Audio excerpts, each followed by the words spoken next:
And welcome to the fourth episode of Why Journalism. This is actually the last episode of the podcast, which is kind of crazy, but we're here. And again, this podcast is part of my master's professional project at Kent State in order to obtain my master's. So that's why I created this podcast.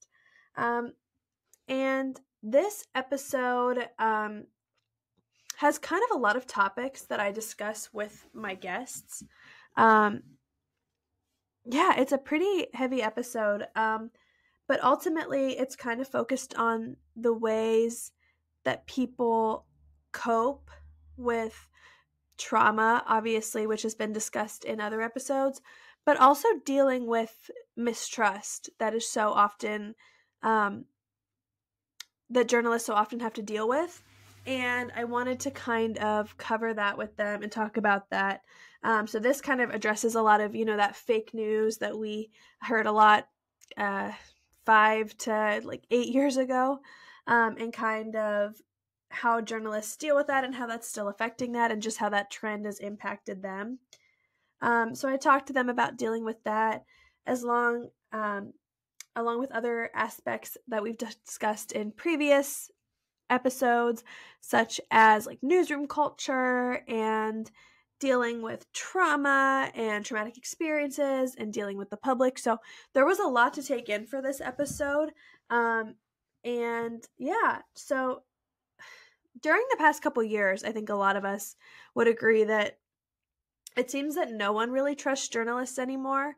I think for a long time there was skepticism among against journalists among maybe more niche groups, or maybe people kind of had it in the back of their mind.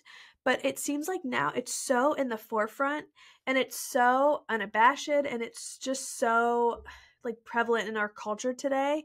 And it's honestly, I feel like the mainstream to feel that way, which is a little bit insane. And there's many reasons I think for this, and I kind of talked to the guests about this, but I don't think there's a plethora of reasons. I don't think we could really pinpoint one. I think it was kind of a domino effect. And people are just unafraid to send journalists death threats over, certain news stories and things these days. And there's obviously no respect, but there's just not even a regard for their lives or that these are real people. There's just a really deep-seated hatred there that's really frightening and really concerning, and it was something I wanted to talk about with my guests, along with all of the other aspects of journalism and trauma that is associated with it, with, like I said, newsroom culture and dealing with these traumatic stories and events and dealing with death and reporting on these things. So that was something I really wanted to cover, and this episode obviously really focuses on that big question of why journalism, for not making a ton of money and dealing with workplaces and sad events and dealing with people not respecting you at the minimum. What is it that keeps people in and why do you do it? So that was kind of obviously the point of the whole podcast. But really in this episode, I wanted to hone in on that and I think we did an okay job. So I talked to 3 separate journalists in this episode. So this is the longest episode. You got to buckle in, get ready for it. And yeah, they were all had very interesting backgrounds, but had some pretty similar thoughts and feelings, which was interesting. And it was interesting just hearing the different worlds they were from. So my first guest is Dani Anguiano, and she is a breaking news reporter at The Guardian, and she's covered a variety of stories, including deadly wildfires and other pretty devastating and traumatic stories. And we had a pretty great experience. We had a pretty great experience. We did, but we had a pretty great conversation just about her experiences, and talking a little bit about her coping and kind of just dealing with those things. So this is my conversation with Dani. Yeah, so my name is Dani Anguiano, and I'm a reporter for The Guardian. I work in our West Coast office in Los Angeles, and I am kind of a general assignment reporter, but for the last 5 years, I've primarily been covering wildfires. So I covered the Camp Fire, which was California's deadliest fire, and up until this year, it was the deadliest American fire in the last 100 years, until Lahaina burned earlier this Mm-hmm. year. And then I've also, with a colleague, wrote a book about the Camp Fire called Fire in Paradise. Awesome. Yeah, give yourself a nice plug. um, what initially kind of drew you to journalism? What inspired you, or what was something that kind of made you want to go into that field and into that career? Well, I think I have always been someone who's like very idealistic. There's lots of problems in the world, and I have always been of the mindset that if people have the right information about what's happening in their community and their country and their world, then they will be in a better position to create change. So that was a big part of it for me. That, and I really have always loved reading and writing. Awesome. Um, so obviously in the past, I would say like decade, we've kind of heard that influx of the word, like the phrase fake news. It's something that we still kind of hear a lot. What do you kind of make of that phrase, or what does it make you kind of think of? Um, I think it's such a bummer. It's such a sad phrase because to me it reflects like this growing distrust in people in not just journalism, but in all sorts of institutions like Mm-hmm. government, but also journalism. And I think it's a very dangerous phrase because I think it's taught people it's taught people that they can't trust the things that they're hearing and saying, and so then you get all these people who subscribe to these conspiracy theories that have been disproven, but they won't hear anything that like conflicts with their opinion because they can just write it off as fake news. Do you think that's like still a relevant phrase? Like, do you still hear it a lot in journalism, or is it something you're still kind of noticing? I don't hear the exact phrase a lot as much as I used to. Like I started working in journalism like after school in 2015. So Mm. like through the Trump years, I heard fake news all the time. Now I more hear it from like friends in a joking way. But Mhm. I do hear versions of it, which are basically like, oh, media, like media lies, and mainstream media, like people who say that generally also kind of think of mainstream media as fake news. Do you have any experiences with anyone like mistrusting you initially, or have people kind of saying that or commenting that to you in a serious way? Yeah, I definitely do because part of my reporting has focused on this county in California that has been kind of taken over by this group of like far right extremists, Mm-hmm. um, who are like big in like the voting denier movement and believing that elections are not safe and that they're being stolen.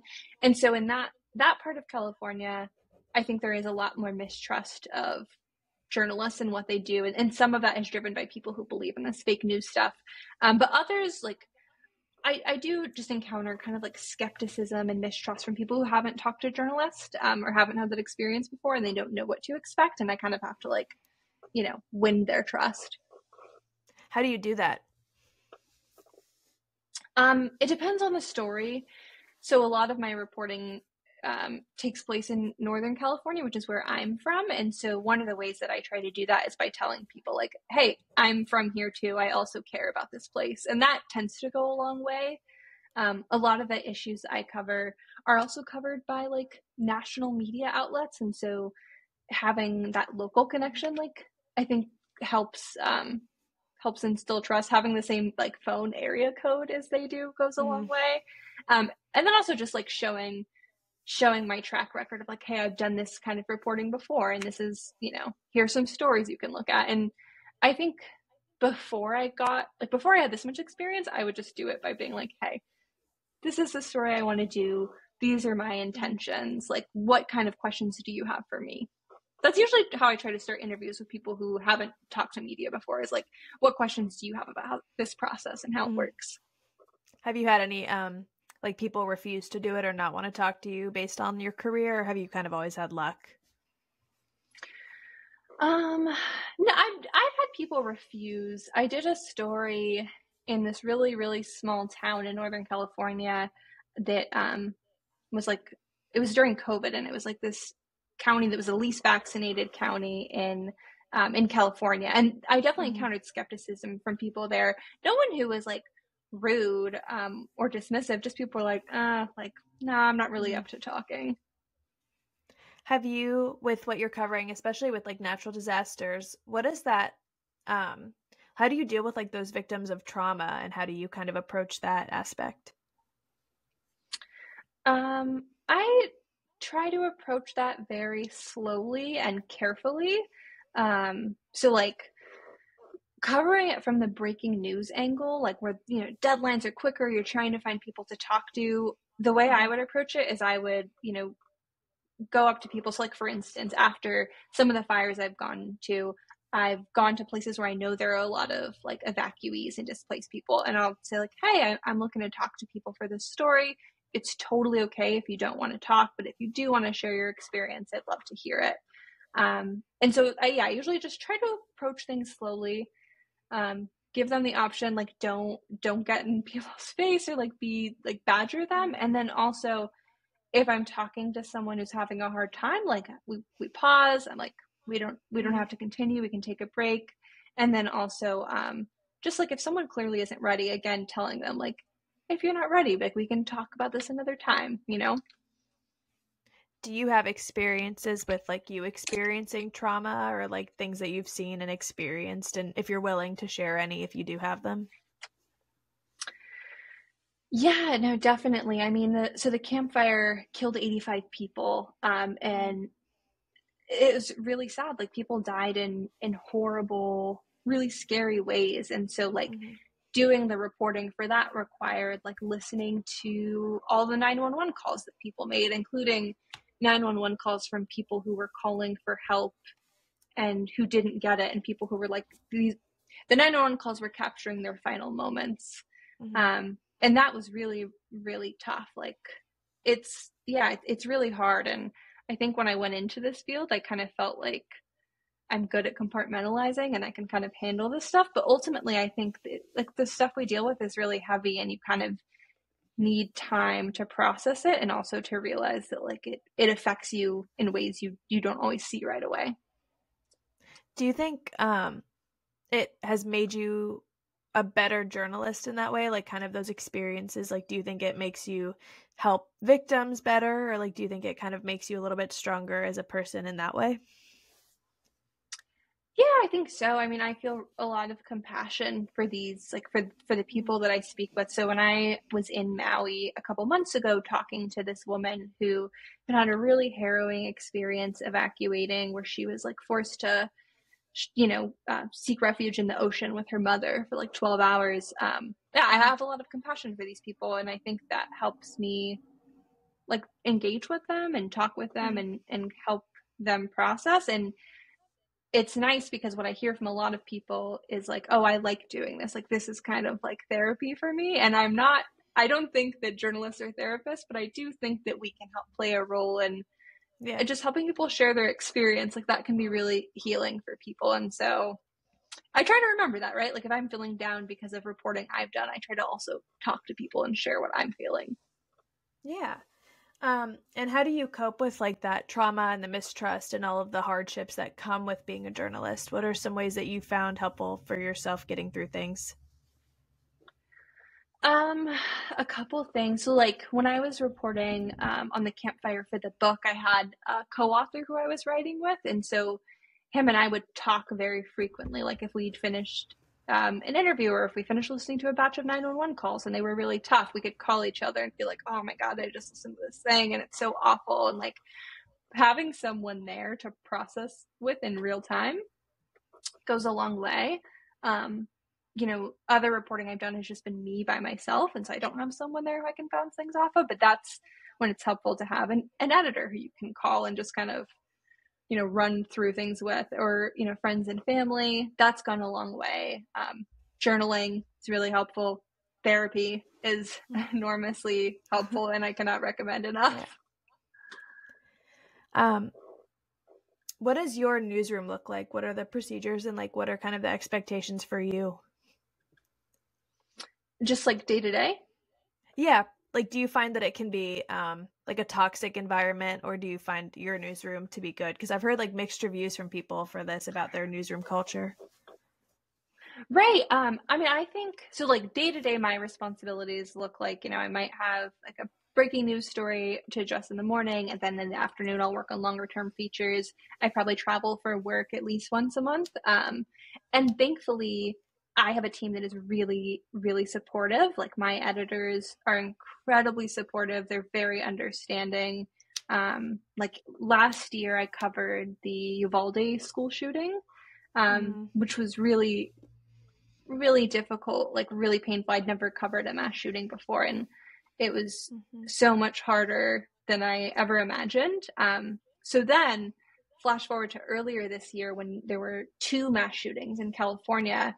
One of my editors Mm-hmm. asked me if I wanted to cover it, and I was like, no, I cannot do another mass shooting. And they were very Mm-hmm. understanding and super accommodating. So I That's think great. it really helps to have, yeah, it really helps to have a team that like recognizes the the costs that this work can have, and gives you space to deal with it so that you can keep doing it long term.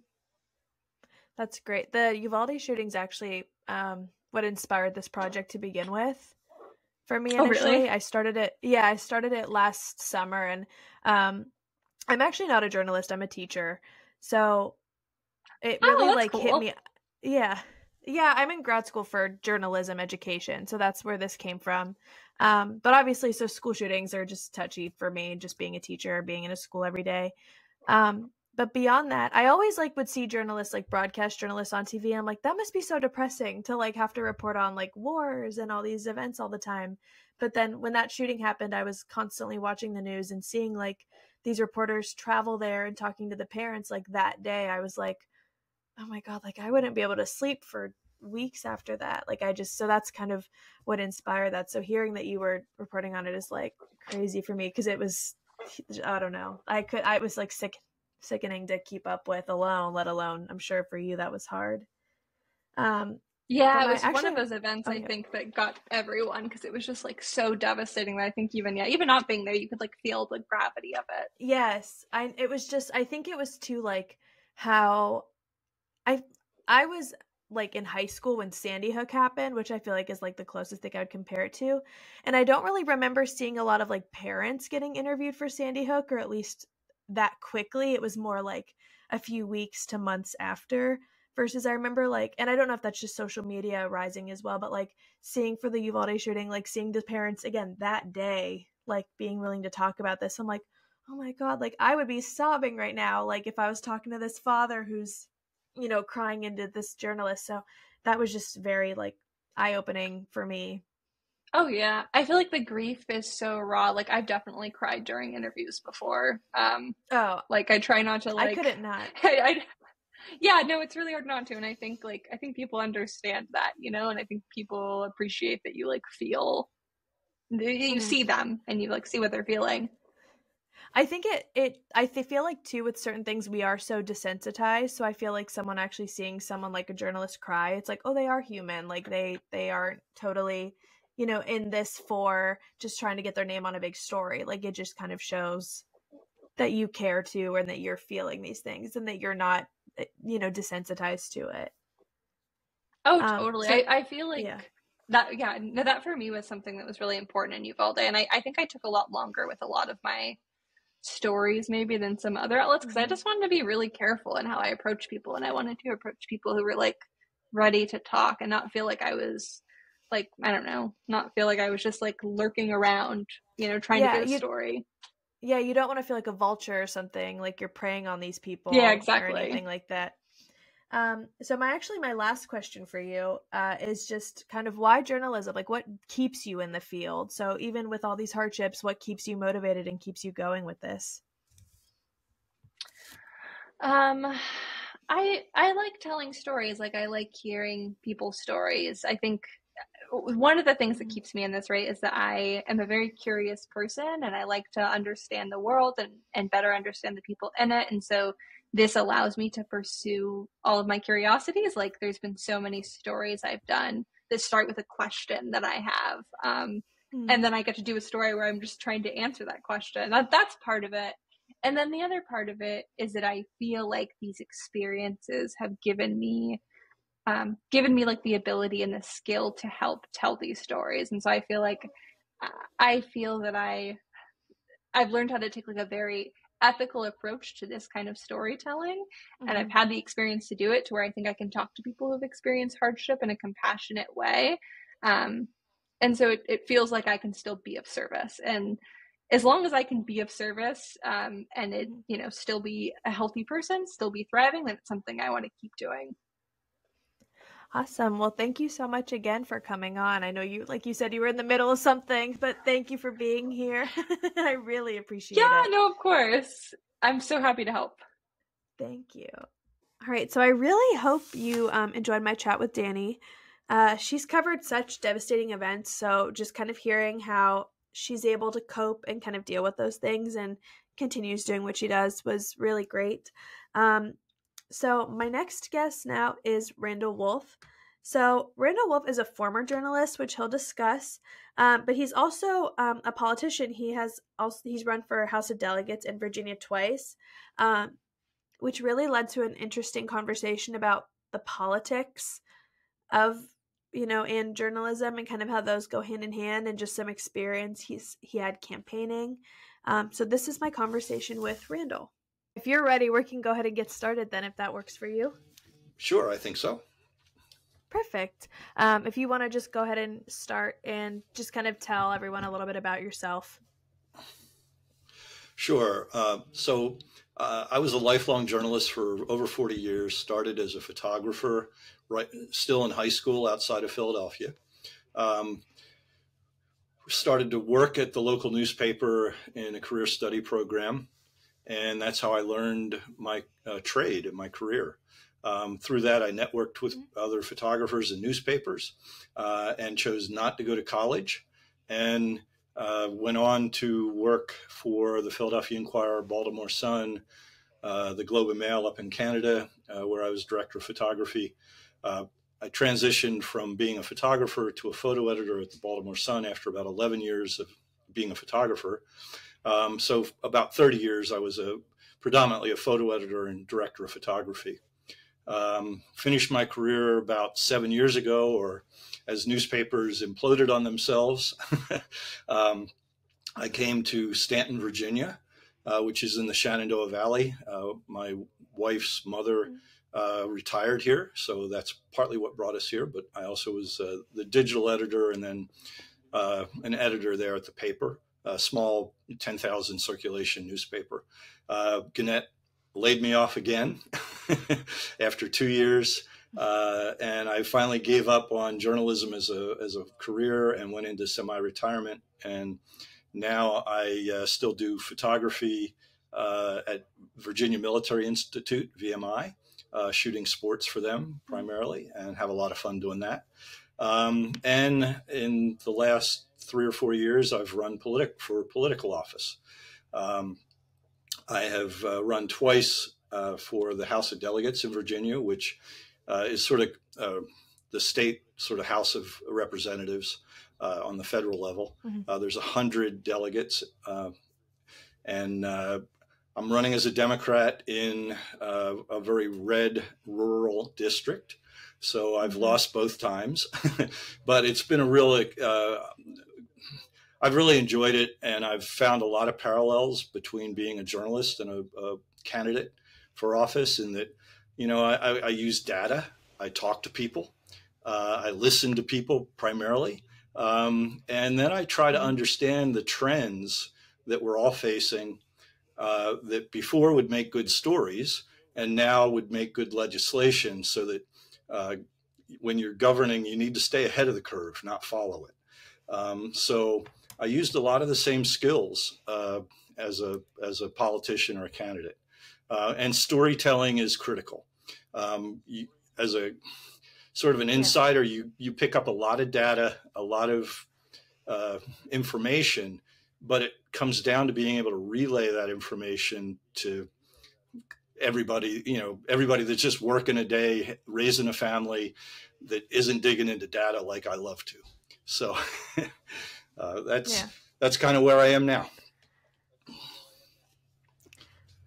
what initially kind of drew you to journalism? Was it just the photography aspect and it's like, well, here's a job that involves photography, or was it other parts of it too?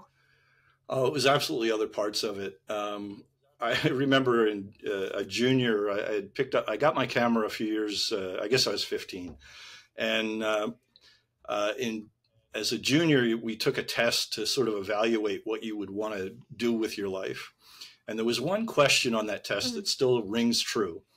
And it was, of these three things, which would you rather go to? A fire down the street, a political rally, or a parade? And as someone who wanted to be a photojournalist, I was just, I can't choose. I want to go to all three of these things. Yeah. And that question actually helped me just say, this is who I am. This is what I want to do.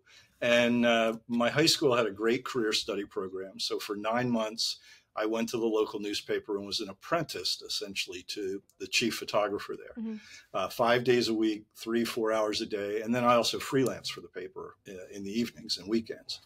I knew pretty early that photojournalism was what I wanted to do. And it just hit a lot of things. I mean, putting a camera around your neck as a journalist just opens doors to opportunity to meet people, to experience things.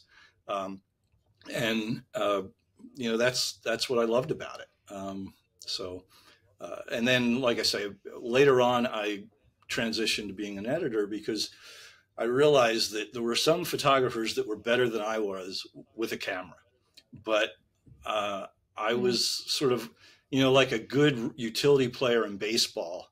I could play a bunch of different positions, but there was always somebody that was going to start ahead of me. But I understood the game really well. So moving into an Yeah. editor's position, having multiple photographers to go out and do sort of what I thought was important, and motivating other word editors to understand the value of what the photography department was going to bring to those stories was what I really loved. So yeah, I That's can't imagine awesome. ever really doing anything else with my life as a career. Yeah. That's So what a lot of the people I've talked to have kind of said as well. They're like, it's a hard job. It can be so exhausting, but they're like, what else? They're like, I have nothing else that I would want to do. right, yep. Um, what do you make then of the phrase fake news? We talked a little bit about that when we messaged, but just for a broader thing, kind of what do you make of that phase? Do you think it is still a relevant thing that people are believing in, or do you think it's kind of had its time and is kind of moving out? I think it's alive and well, sadly. You know, Mm-hmm. as a journalist for the organizations I worked for, you know, truth, honesty, and the bond that we had with our readers was absolutely critical. And that's not to say we didn't occasionally Mm-hmm. make mistakes, but if we did, we immediately owned up to them. We immediately corrected them or clarified them, um, and took action internally to try not to have that happen again. So now it is just such the Wild West with information, uh, partly because of the internet, the web. I mean, it just allows Mm-hmm. for a lot more freedom. There's less copy editors, there's less fact checkers, there's all these things, Mm-hmm. even at the highest level of still quality journalism at the Times or Post. I think there's some less of that, and so it is harder to trust the information you're getting from, and this isn't just, this is all sides, left, right, center. There's some misinformation going out from all of them. The real danger, I think, though, primarily, frankly, is more on the conservative side or the right, that goes beyond Mm-hmm. misinformation into disinformation and essentially propaganda. Um, so Yeah. that is really what worries me, and how to confront that. And I'll give a quick example. So I was out campaigning. The election was November 7th. I was campaigning hard, knocking hundreds and even thousands of doors uh, from the summer forward. Mm-hmm. And I primarily knocked on people that I knew were Democrats, but I always knocked on other doors Mhm. and would just kind of get doors that had Republicans. And I had 3 different people in 3 different areas of my district ask me about how awful it is that some of our students identify as cats and that the schools need litter boxes in the bathrooms. And the first time I was completely dumbfounded. I had not heard of this propaganda prior to that question. And I got home and I researched it and immediately found how, this is just sort of a disinformation to rile people up primarily over the LGBTQ plus bathroom access. So then every time I would knock on a door that was a teacher, I would ask them, I heard this rumor from essentially one of your neighbors. What do you think about it? Oh my God, that's just not true, was the answers. Yeah. And so the first time I couldn't really respond to the person except to say, I'm having trouble believing that. I've never heard of this. I talked to a lot of teachers. I don't believe this to be true. Where'd you hear it? And of course they don't tell me. The next times I was more, look, that's just not true. It's misinformation that you've been fed from some source. Think about what that source is. I have talked to teachers. I've confirmed that it's not true. And the 2 people that were, I tried to have that conversation with just didn't believe me. They were convinced that there were kids in our schools that thought they were cats. I tried to explain that, it was, to be divisive with the LGBTQ community.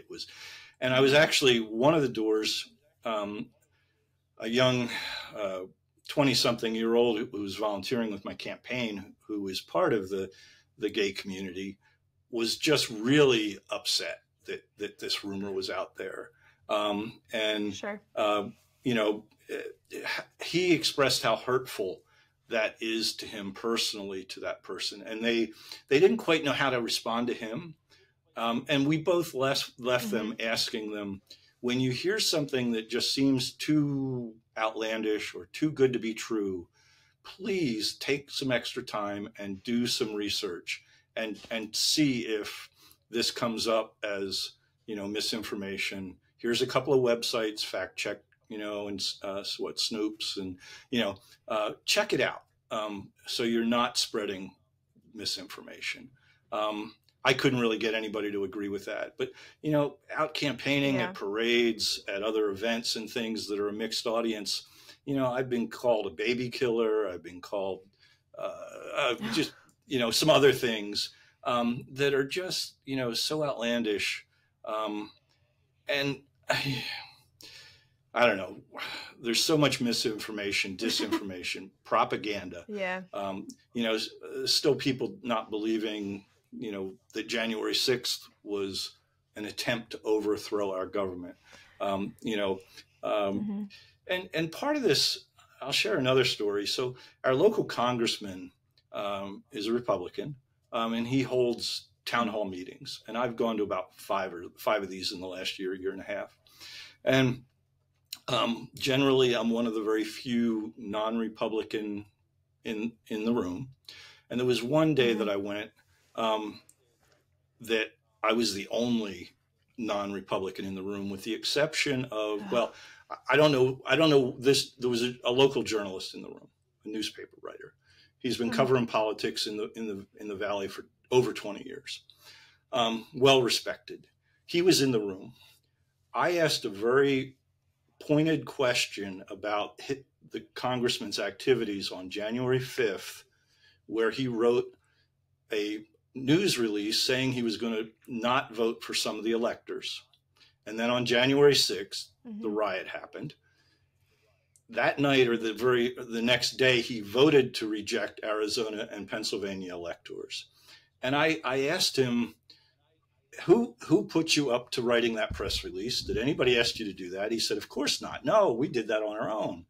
And then I said, but do you have any feelings about, and at this point, there's other people in the room sort of booing me and hissing and, and I follow through on this line of questioning and outlines, the facts. And he doesn't agree with any of it, is still proud that he voted that way, stands by that press release.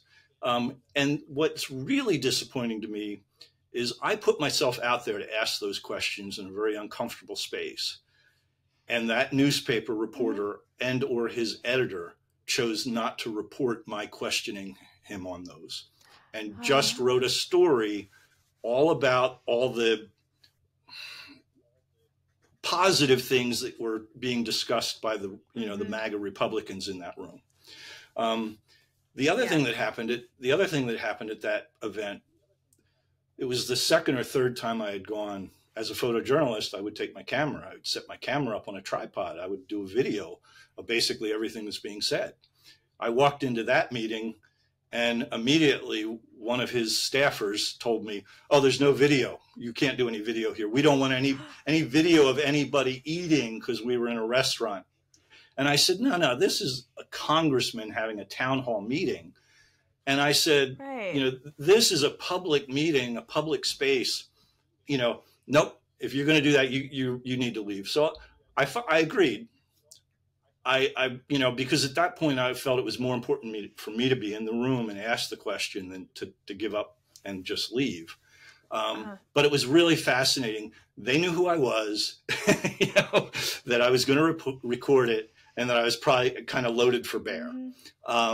It was, so I couldn't even really put it out there that this was, what I said. And it was really disappointing that local political reporter chose not to report, or his editor chose not to report on some tough questions I had for the congressman. So, go ahead. Yeah. No, I was going to say, when you talked about your first story about the cat thing, I've seen that online, but it's a teacher who identifies as a cat, not the students. And it's like, I see that on Facebook all the time, and I just mute it because I'm like, I can't I'm not going to get to you through Facebook, but it drives me crazy. But when you were actually campaigning, what were some concerns you found people had regarding media? Was it kind of what were some people did people come to you with concerns regarding media or journalism or things like that? Yeah, primarily it was still sort of national. They tend to believe or trust the local journalists a little bit more. And, they, from my side, they would just say, "Oh, you're just one of those NBC listeners or MSNBC listeners." And I said, "No, I purposely listened to CBS, Fox News, ABC, and NBC. And then I would say to them, and I ask you to do the same." I would ask them, if that topic came up, to spend a week and don't listen to your normal news sources and listen to some of the others. I doubt people did that. And I think a lot of it, I've seen some movement from Fox News to doing a little more fact checking, a little more journalism. And I think where the real dangers are some of these web broadcasts and radio shows that are really outlandish stuff. But one of the things, I'm fairly involved here with a group that's trying to put up a big solar project in the valley, about 700 acres of solar panels. And that's a topic that often comes up with misinformation. I went to one meeting that it wasn't about solar, but it was about community development in a rural area.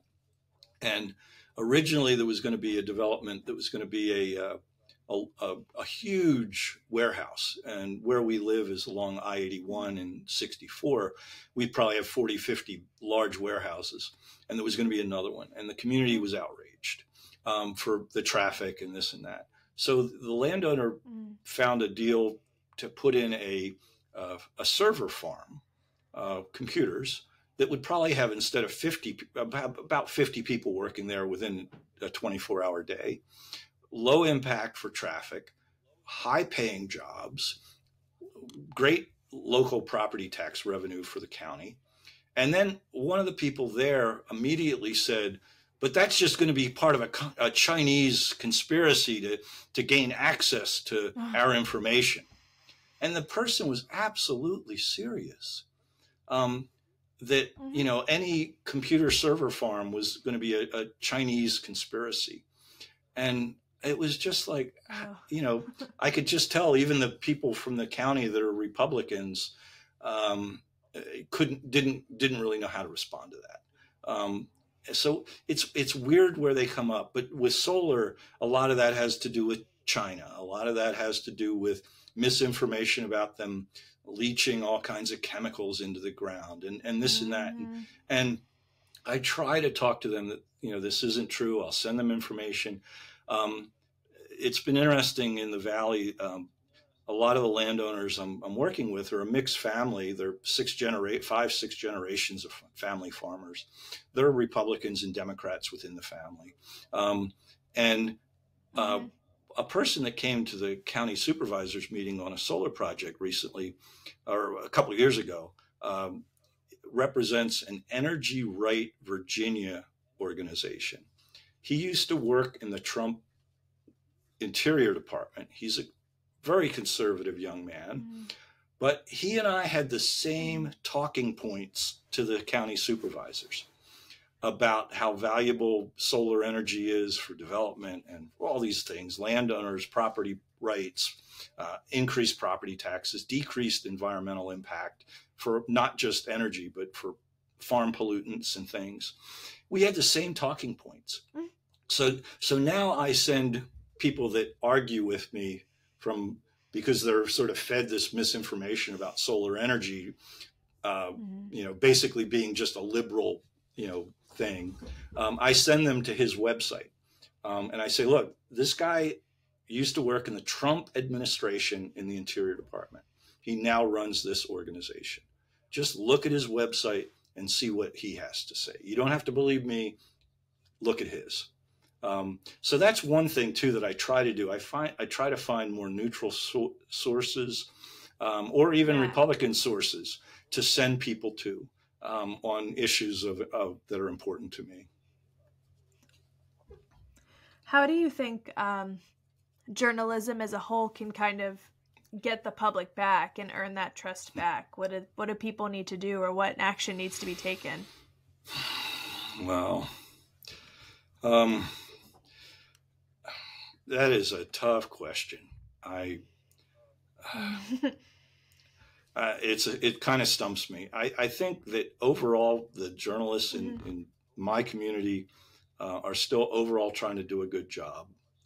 They're overworked. Too many smaller newsrooms don't have enough editing power. So there's younger journalists primarily that are working at these smaller papers and rural papers or community papers that are kind of coming out of college. And you still, even being someone who worked in the, you know, for 30, 40 years, I still needed other editors to bounce ideas off of and to challenge things, right? And now so many reporters are one-man bands, whether they're for newspapers or TV stations. They're sort of, you know, left to their own devices to determine what story to cover, how to write it, and it goes right into the product, goes right online. And there's just not enough editing power. The local Gannett newspaper I work for, they're editing. They have one editor here that probably does a read on most things, but then the copy desk's editing is done in Phoenix, Arizona. You know, 2,000 miles across the country, or 15,000 or 1,500 miles across the country, right? They don't know what the relevance of this story to this community at all. And, you know, that's a big miss. And so I think newspapers need to find ways to invest in a little bit more manpower or brain power, not manpower anymore, but brain power as in editing. And, I wish that I would love to see newspapers like the Washington Post and USA Today really invest more in, again, editing power, but also regional reporters. The Mm-hmm. Post has some, but, you know, they have enough money now with their ownership that they could plop, you Right. know, basically a writer in a state like Virginia. They could have 50 writers covering all of Virginia and feeding that into the Post, into a website, and there'd be, I think that could have real power, because again, I think when I still wonder why that reporter didn't report on my question to the congressman, whether it was his choice or Yeah. whether it was his editor's choice. But I don't think if that was a Washington Post reporter in that room, that would have been reported on, right? The reporter would have Right. gone to the editor at the Washington Post and told him what happened, and that would have been the lead, right? It wouldn't have been cut out of the story; it would have been the lead of the story. Um, so Mm-hmm. I think that's part of it, um, and we need to cover. We just need to do good reporting on boring stuff, important but boring. Board of Supervisors Yeah. meetings, school board meetings, sewer authority meetings, planning commission, all those things that do take time and maybe aren't sexy, but boy, they're important to a community, and Yeah. for accountability. Um, we also need to stop just rewriting press releases. Um, I I look at the local sheriff's press release list, and basically the local newspapers just regurgitate that press release. They don't make a phone call to the sheriff. They don't back check anything. They just barely rewrite the press release. I mean, they change a few words and the structure of it Yeah. enough so it's not just straight plagiarism. But it's not reporting. It should not have a byline on it. And the sad part is, having worked in a newsroom recently enough, to too many decisions are made on clicks, not on quality. So a press release that comes in about Yes. just about anything will get more clicks than that story out of the Board of Supervisors meeting. And it took Mm-hmm. 12 minutes to rewrite the press release and put it up to get more clicks than it took 3 hours to write and report on the Board of Supervisors meeting. And too many decisions are being made based on clicks, not content and quality. And I don't know how you get that genie back in the bottle. Yeah. I think there's so much. I find, like, especially on social media, so much like sharing articles before even reading the article purely based Right. on the headline. And then Right. you read that article and it's like, oh, this headline barely had anything to do with this. Or like, had you actually read it, you would have known. Yes. I find that all the time, and it frustrates. And I'm guilty of it too. I'm sure I've done it, but it's definitely, I'm a lot more conscious of it now. Right. I've done that on Um, occasion too, and now I'm a lot more conscious of it as well. mm-hmm. The other thing I will say about um, in Virginia, there's 3 or 4 websites that are journalism websites. The Virginia Mercury, Mm-hmm. Cardinal News, um, uh, I forget a Republican. I forget the Republican one, but they're Mm-hmm. basically, one is very liberal. The Virginia Mercury is Mm-hmm. a liberal progressive site. They do good reporting, Mm-hmm. but it's definitely slanted that way.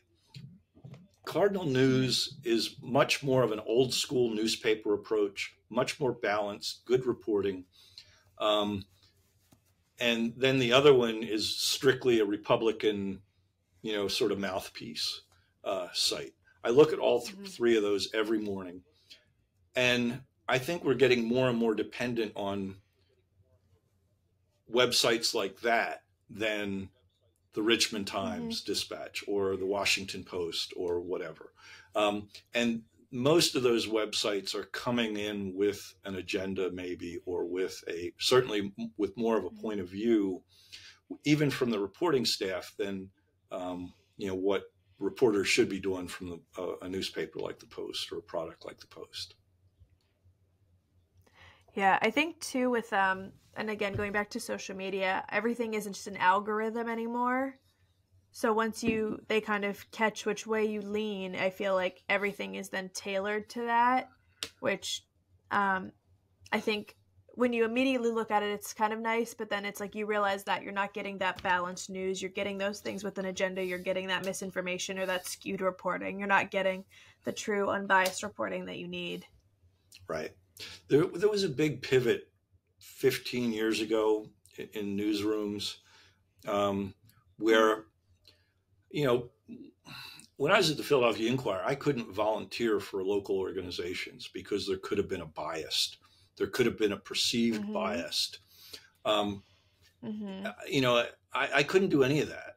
15 years ago, it started to shift when the web really started to grow. They wanted people to brand themselves who were reporters. Brand yourself like as an expert on this topic or that topic.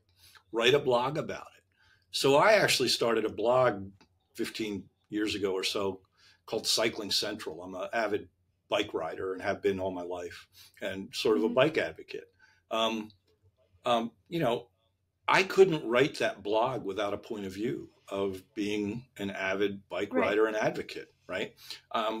So once I put myself out there like that, and every other journalist was doing that with other things, then for me to then report on the death of someone who was hit by a city bus and killed while riding his bike, I had to sort of disconnect from that. And some of the other peers in the newsroom were, no, you don't.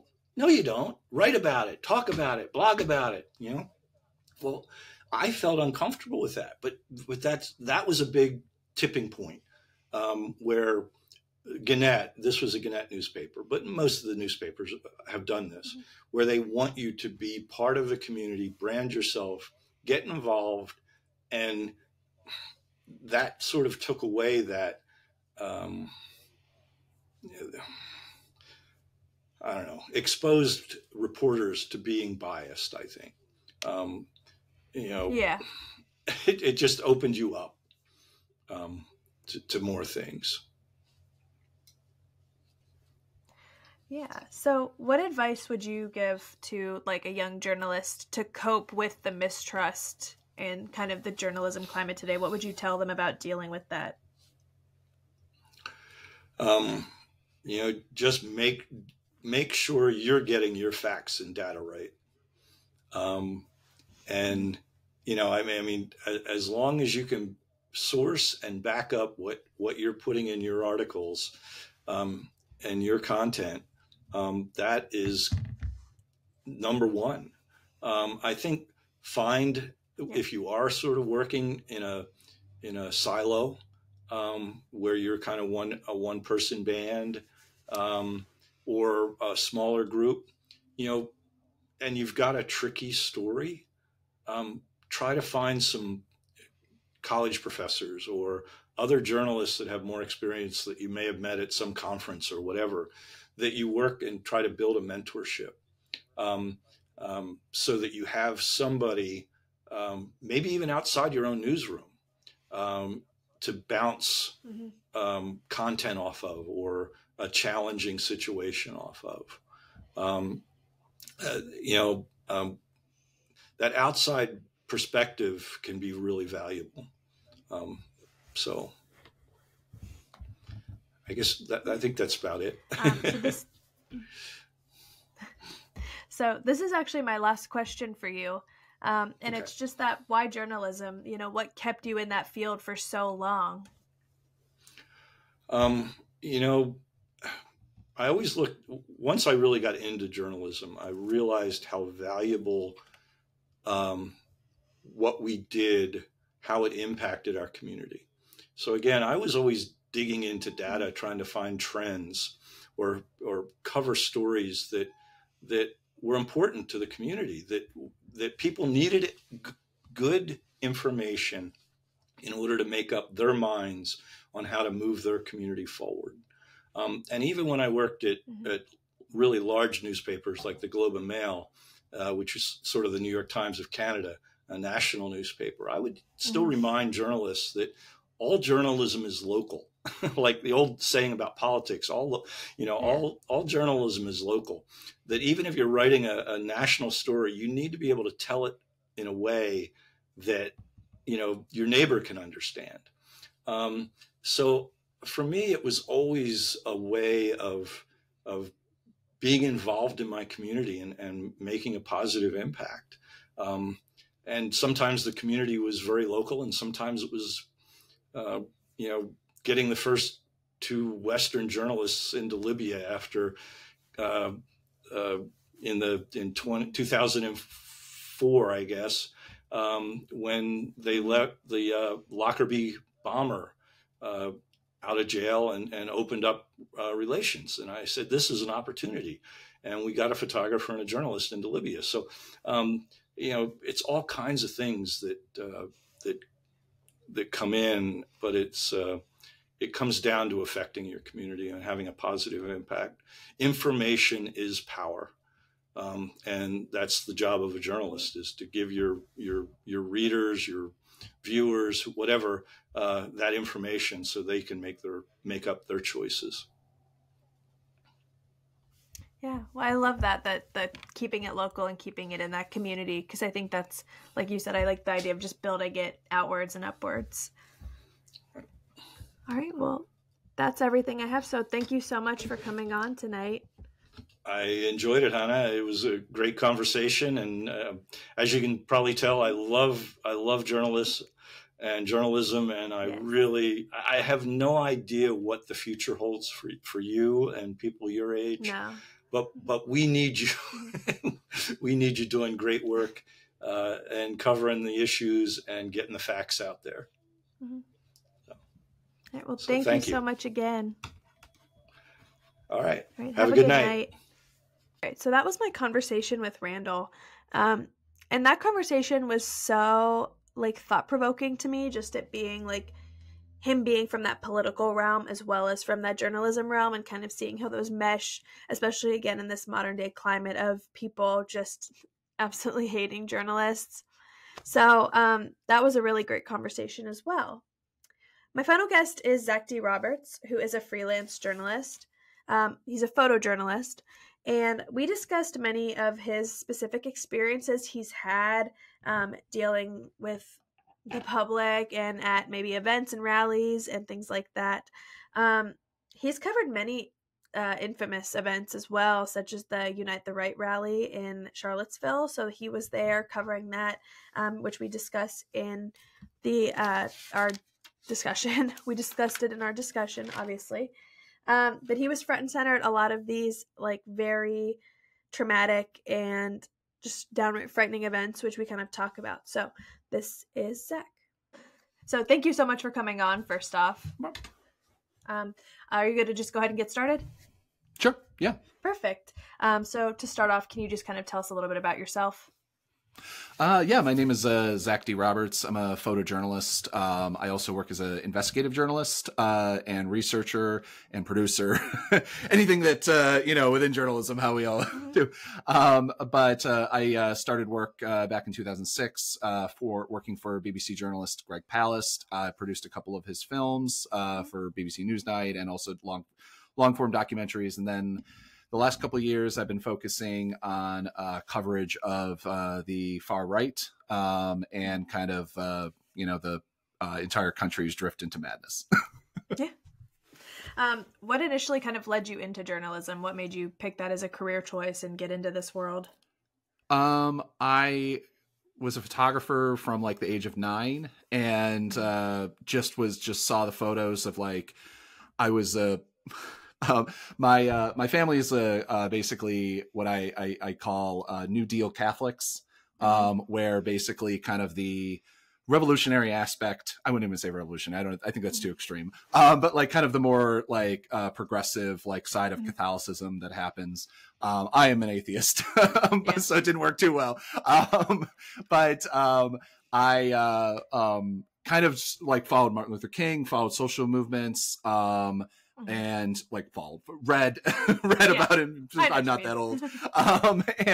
And just like got into that. And like one of the biggest ways, obviously you see that is you see it through the eyes of photojournalists. And like, just as a person who, you know, wanted to figure out a way to like, how do you make a mark on the world, you know, and be remembered to some way. I don't, you know, to be like, that's the level of my ego. But is that just like, oh, I can take those images. I can be that person. That's the thing that I can do best. And then I got a internship working for Greg Palast out of the blue. Just asked him at a conference, and they're like, yeah, sure. And then basically from basically 6 months on, I started producing docs and doing research and stuff like that. So it's cool. A relevant question: are you Irish Catholic? Yes. Me Very too. important. Very important question. There's a big difference. My cohort, the other like researcher at the Palast Investigative Fund, is Italian Catholic, and so we butt heads. Our understanding of Catholicism is so dramatically different. And she's Swiss. She's actually Swiss. Yeah. Like, so her version of Italian Catholic is just straight up version. Italian. Yeah. Yeah, I'm Irish Catholic too, so I was like, when you're talking like has to be. I would have specified we are so Irish Catholic that I feel like there's a lead into a joke, but like, boy, it's not a joke. But we have a full painting of Jack Kennedy walking on the beach in Cape Cod. We go to Cape Cod every year. And so you can see behind me is a comic book I did with wait for it, 10 years ago or 12 years ago was really different, or 13 years ago was different. Robert Kennedy Jr. Voting rights, back when he was working like focused on voting rights, you know, something that like was reasonable. Now he's a complete conspiracy nut. But yeah, no, but so like that was like the biggest thing, like we got to work with Kennedy. So like we're Kennedy Catholics, like that's like the New Deal. Like Roosevelt is I get it. So I just when you said that, I'm like, has to be. So I had to verify. Well, you know, I used to work at B&H Photo Video, and I don't know if you know B&H. It's basically it's owned and operated by Orthodox Jews for the most part. I was one of the few like non-Orthodox Jews that worked there at the time, like 15 years ago.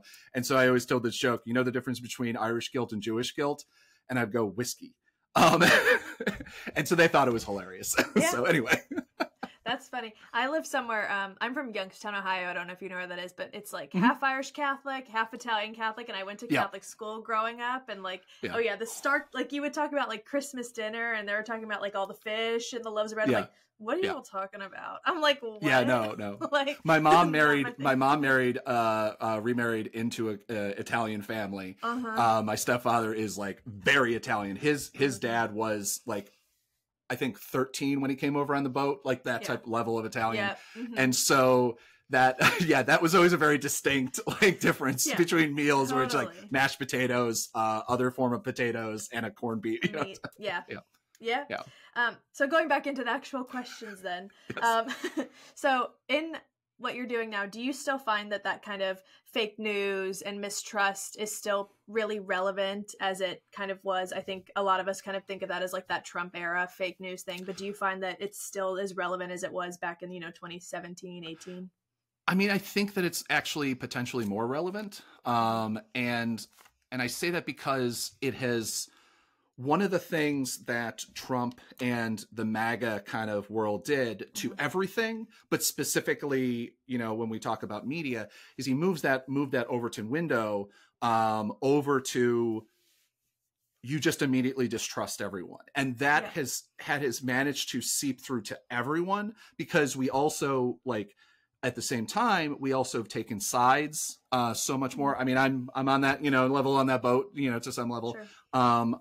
I don't trust CNN. I don't trust a lot of the major networks. And one of the biggest things, I don't trust them to report extremism, the world that I cover, with knowledge, and they have great people on their staff, so it's always confusing. Like, but one of the but the biggest problem is that it's kind of just seeped through everything, and the Israel-Palestine everything going on right now has like blown that to smithereens. Even more bad analogy, but it's the fact that it's expanded everywhere, and the fact that like you can't trust people to report, even if it's reporting honestly, reporting what you're actually doing. Like when you embed, like CNN embedded, like there's a story came out that CNN embedded with IDF troops in the first invasion into Gaza, and they didn't report that they agreed to have IDF clear their footage first. They didn't report any of this information, which is it's something, obviously, if you're a reporter, you make decisions. Like sometime it'd be really hard to ever think that I'd allow someone to like check my photos before they people have tried to do it before. But I wouldn't ever let them. You might agree to something and then not do it later on. You know, there's ways of sneaking out hard drives. There's ways of things doing, but the fact that you can't trust anybody, but also but at the same time, the MAGA kind of distrust is delusional. And it's the fact that like, because their media just straight up doesn't try to, like Breitbart and you know Fox News and the media that they get isn't even journalism. It's just people with podcasts and people with well, I have podcasts, so, you know, people with podcasts. Yeah, sure. Oh, sure. But like people, it's just people with a microphone with no knowledge. They don't go anywhere. They don't see anything. They just comment on misinformation. It's Alex Jones and you know, metastasized across the internet, sometimes worse, sometimes even lamer and less creative and more hateful. But that's where they get their quote unquote news. And so like and the fact that we've all kind of accepted that, and that there's no movement to push back on that, whether it comes from CNN, whether it comes from the mainstream media, or whether it comes from just people and activists and whatever, people that might care, or politicians. We've just given that's the way it is now. And that's what was really dangerous. On like it's kind of like the same thing with like where what does conservatism mean? What conservatives means today is, I don't know, Kevin McCarthy is probably was seen, I mean, he's leaving now, but Kevin McCarthy was seen as like a possibly reasonable Republican. And, you know, Nancy Pelosi was kind of on that other side, you know, like those are the kind of like reasonable, like standard bearers of liberalism and conservatism. And now like, Kevin McCarthy is an election denier. He didn't, you know, he's so far gone that like of where it goes on the idea of what facts are, that he's not in this realm of reality. And then he just goes, the Republican Party just goes farther right from there. And, you know, the Democratic Party has its own issues to get into, but with facts and with kind of like where things are going. But I don't know. I'm sorry. No, I tend to drift. So you're fine. Yeah. But I think that's interesting. Like what you said, it's like the people that they're getting news from aren't even journalists. It's just random people. And I think I remember being in like high school and college, and when Alex Jones I feel like I started to learn who he was, just for example. And it's like, I thought it was like entertaining. Like truly, like I know obviously it's harmful, but it's like, it's so ridiculous. I'm like, this is funny. And then I'm like seeing people now that I know like agreeing with it, and I'm like, oh wait, no, I'm watching this for the bit. Like this is the bit to me. Like this is funny, and like I'm like, oh no, you guys are like in the merge. I mean that's one of the hardest things on covering this world, is that especially when you spend all of this time consuming. My favorite podcast is Knowledge Fight, which is a podcast that just follows. I highly recommend it. That just follows Alex Jones and kind of Alex Jones's world. And it's by two comedians who are very intelligent people, do the research, do everything. And they're brilliant. They've been interviewed by tons of people. They're experts at this point, on Alex Jones. And so like my day consists of waking up, going to the gym sometimes, and listening to Alex Jones, listening to Knowledge Fight, and listening to this, and then QAnon Anonymous and things like that. So it's hard to realize that like, oh wait, I'm laughing at this. God forbid anybody ever hears what I'm laughing. I actually Yes. so I live in a condo building here, and sadly the one person who I haven't been able to talk to is the person who lives right behind me and shares a wall. But like I basically, when I moved in, I was just like, hey, just so you know, I cover far right extremism. If you hear like Alex Jones or you hear like craziness, it's not me.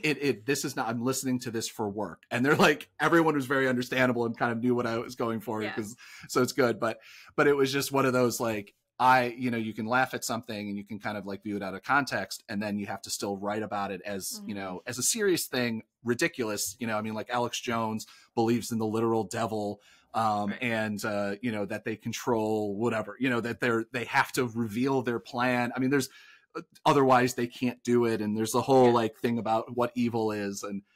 And so it is hard to like ever look at somebody like Alex Jones, who is so completely absurd, but you have to kind of break down and go, okay, like one thing I always do when I interview people, whether it be just back in 2015, it's something I started. I would ask a couple questions, and my last question would always be, if I was at a Trump rally or whatever, where do you get your news?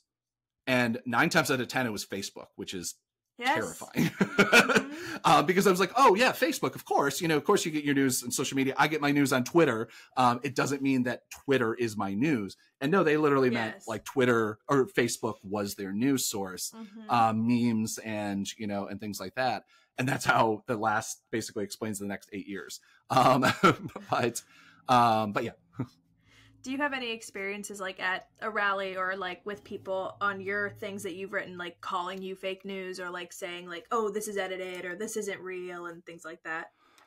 Oh yeah. I mean, one thing that I think I've filmed it. I think I might have posted it like at some point as like a video, because it's fascinating that Trump, when you I covered, I think I'm at like 20 or so Trump rallies, and then like other mixed events.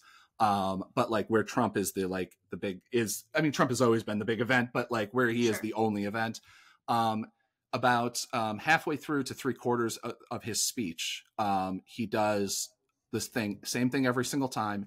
And you have to remember, if you cover a Trump rally, 9 times out of 10, what he would do, he would set the press area. It's a cage, basically. You have the standard barricades that you'd have at any protest or parade or whatever surrounding you. And then you are surrounded by up to like 10,000, 15,000 Trump supporters who all hate you with a passion and don't know. Oh, are you CNN? Every single time. Like, are you CNN? And I'd be like, no, I'm not CNN. Whatever. And so, he would you're completely surrounded, and like then you have like the lifts on where different layers of like journalists and all the cameras, because of where he puts the camera, all of the cameras have to face towards Trump. I mean, that's obviously that's the focus of the event. You can't if you're on that riser, you can't show the crowd. You just can't logistically do it, because if you turn your camera around, you're filming the feet of the journalist who's one step above you. But what he would do is every single time he's like, and they'll never show you the crowd. Halfway through the event, there'd be a whole build and be like, and let me talk about the lying media, CNN and whatever. And he'd point right at us. And so he was like, I want everybody to turn around and, and basically tell them. And so you'd have 5,000 people turn around and start screaming at you. The worst things possible, focusing on CNN. Everybody is CNN. Everybody's MSNBC. Everybody, whatever. Never mind the fact that I would love to sell my stuff to them. I have no connection to them.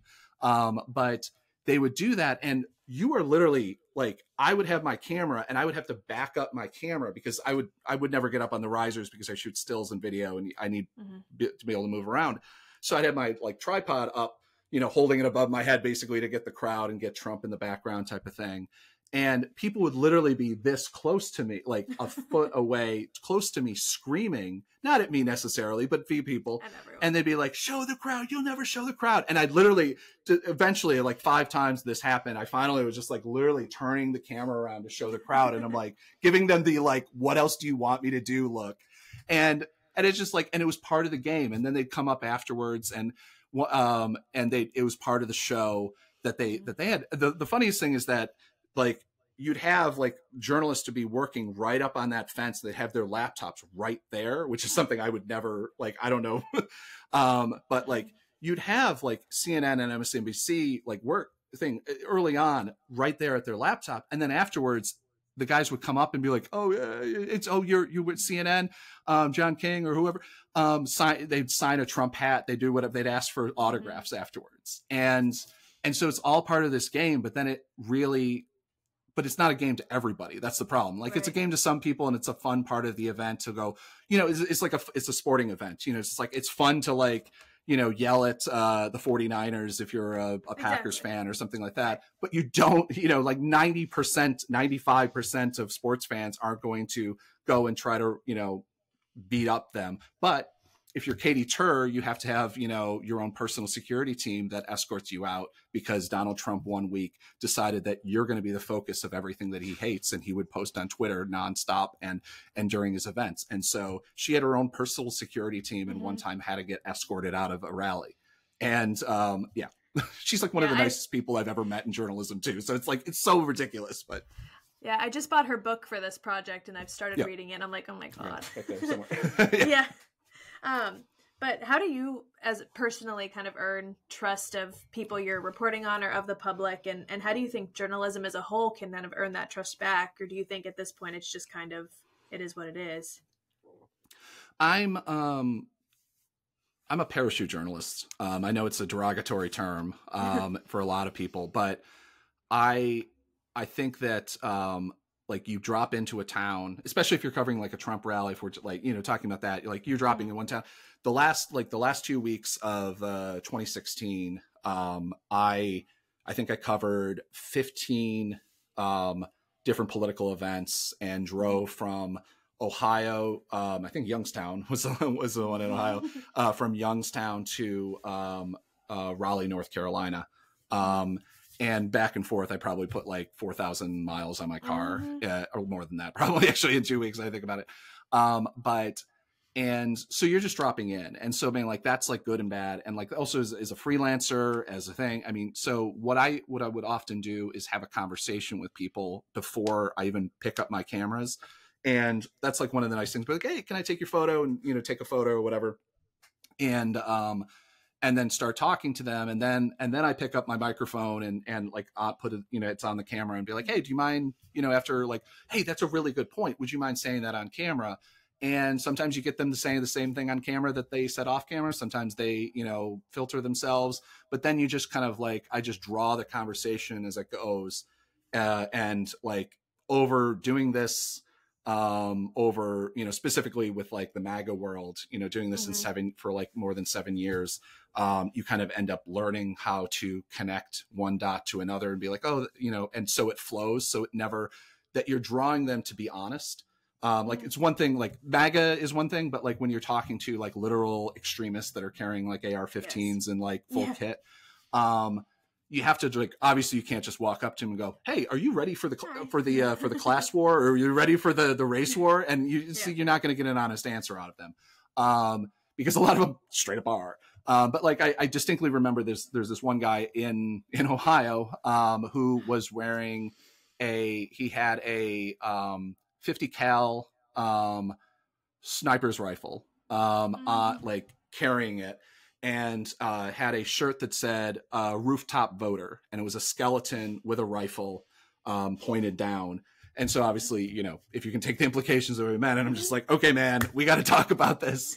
And he was actually surprisingly honest, but it was just like, that's like the decision on where, that's going to be how I'm voting. And like, what does that mean? And just like, you kind of, and then you can kind of like walk them around to the point that you get to, I have to ask this question. Like, it sounds like, you have a rifle, you're showing up to a Capitol building, have a shirt that says rooftop voter on it. Are you like, what point are you going to, when does the war start? Like, when does the physical fighting start? And that's something like, to go back to Alex Jones, is that he loves to talk about, he doesn't want people to go to war. Like, if you remember, like if you follow, like watch January 6th footage, he's calling everybody to go to the Capitol. But the moment that violence is starting to break out, his grift ends because he can't prophetize on actual violence. He wants everyone to go to violence, go to right to that point, buy his food buckets and buy his brain, whatever stuff. And, but not go any farther because he doesn't, he doesn't have that as a, you got to buy gold and, but bury it in your backyard, but you're not going to actually do violence. Even though his callers all the time call in and say, hey man, I've been following you for 10 years.